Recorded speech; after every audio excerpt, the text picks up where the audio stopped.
Hello, bachcho, let's read the question.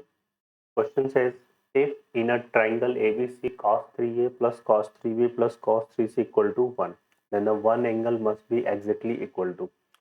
तो option है pi by three, two pi by three, pi and four pi by three. तो solve करते हैं। देखिए यहाँ पे हमें दिया हुआ है एक ट्राइंगल है ए बी सी और उसके रिगार्डिंग ये रिजल्ट दिया हुआ है कॉस थ्री है cos three B plus cos three. अब ट्राइंगल अगर ए बी सी है तो ऑब्वियस है कि जो angle A plus angle B plus angle C, ये रिजल्ट किसके इक्वल होगा? पाई के equal.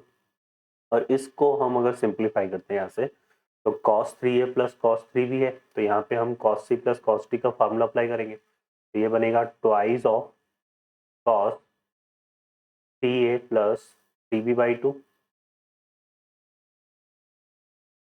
Cos three A minus three B by two, three A minus three B by to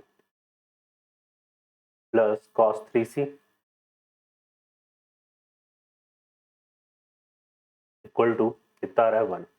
यहाँ से अगर हम देखेंगे तो ये हमारे पास हो जाएगा ट्वाइस ऑफ कॉस, इसको लिख सकते हैं हम three by two A plus B cos, ये हो जाएगा three by two A minus B, and ये जो कॉस थ्री सी है इसको हम क्या लिख सकते हैं? इसको लिख सकते हैं one minus two sine square three C by two. Clear है? Equal to one. तो यहाँ पे देखेंगे वन से वन तो कैंसिल हो गया, और यहाँ जो ए प्लस बी है उसको हम क्या लिख सकते हैं? पाई माइनस सी। तो ये बनेगा twice of cos three by two, और इसको क्या लिख सकते हैं हम? पाई माइनस सी, और ये बन जाएगा cos of three by two A minus B, और यहाँ से जाएगा हमारे पास minus of twice of sine square three C by two equal to zero. और यहाँ से अगर हम देखेंगे तो ये क्या बन रहा है हमारे पास? Three pi by two minus three C by two, और cos three pi by two minus theta क्या होता है हमारे पास? Minus sine theta. तो यहाँ से आ जाएगा two sine three C by two, और यहाँ से अगर हम इसको कॉमन ले लेंगे तो we have to the common minus two sine three C by two. Clear है? और रिमेनिंग हमारे पास यहाँ से बचेगा cos three by two A minus B, और यहाँ पे आ जाएगा plus cos sine three C by two. तो यहाँ से आ जाएगा थ्री बाई टू, और ये जो सी है इसको हम क्या ले सकते हैं? Pi minus A plus B equal to zero. Clear है? तो फर्दर यहाँ से देखें minus twice of sine three C by two, ये बनेगा हमारे पास कॉस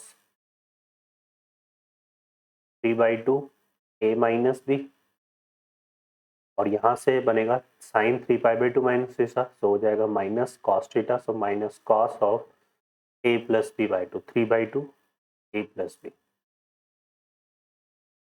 इक्वल टू जीरो। यहाँ पे हम अप्लाई करेंगे cos C minus cos D. Cos C minus cos D क्या होता है? Minus two sine C plus D upon two sine C minus D upon two. So negative negative तो positive हो जाएगा, तो यहाँ से two sine C C by two, और ये बनेगा हमारे पास टू साइन, इसको हम क्या करेंगे? एक बार ऐड करेंगे तो थ्री बाई टू दोनों में आ रहा है, थ्री बाई टू कॉमन आ जाएगा, ए माइनस बी प्लस ए प्लस बी, बी से भी कटेगा, तो और तो ये बनेगा हमारे पास देखिए sine three A by two, और यहाँ से आ जाएगा sine three B by two. ठीक है? क्लियर है? और इक्वल टू कितना हो जाएगा? जीरो। तो यहाँ से ये रिजल्ट जाएगा four sine three C by two sine three by two sine three B by two equal to zero. अब हमें चूंकि यहाँ पे बोला हुआ है कि ये टोटल जो ये प्रोडक्ट है ये किसके इक्वल आ रहा है? जीरो के इक्वल। अब ऑब्वियस है कि अगर ये जीरो के इक्वल आ रहा है तो साइन जीरो, एक तो हमारे पास साइन जीरो जीरो होता है, तो यहाँ में से कोई ना कोई एक वैल्यू किसके इक्वल होगी? एक प्रोडक्ट किसके इक्वल होगा? जीरो के इक्वल। तो हम यहाँ से ले लेते हैं कि अगर या तो sine three C by two equal to क्या होगा? जीरो होगा, या फिर हमारे पास sine three A by two equal to zero होगा, या फिर हमारे पास sine three B by two equal to क्या होगा? जीरो। और अगर ये जीरो है तो या तो यहाँ से अगर हम देखेंगे तो three C by two equal to कितना आ जाएगा? Three C by two equal to या तो जीरो होगा, लेकिन जीरो हमारे पास चूंकि ऑप्शन में नहीं है, so we have to the equal to pi. तो यहाँ से ये किसके इक्वल हो सकता है? पाई के इक्वल। तो या तो ये पाई के इक्वल हो जाएगा, या यहाँ से हम देखेंगे तो three A by two equal to pi होगा, या फिर हमारे पास three B by 2 equal to क्या होगा पाई। क्लियर है? तो यहाँ से हम देख लेते हैं, तो अगर हम निकालेंगे तो c इक्वल टू कितना आ जाएगा 2 पाई/3। ठीक है, क्लियर है? या तो c इसके इक्वल होगा, या a इक्वल टू 2 पाई/3 होगा, या फिर b इक्वल टू क्या होगा 2 पाई/3। तो हम बोल दे सकते हैं कि one angle must be exactly equal to 2 पाई/3। So option B is the correct answer. Okay बच्चों, I hope you understand. Best of luck.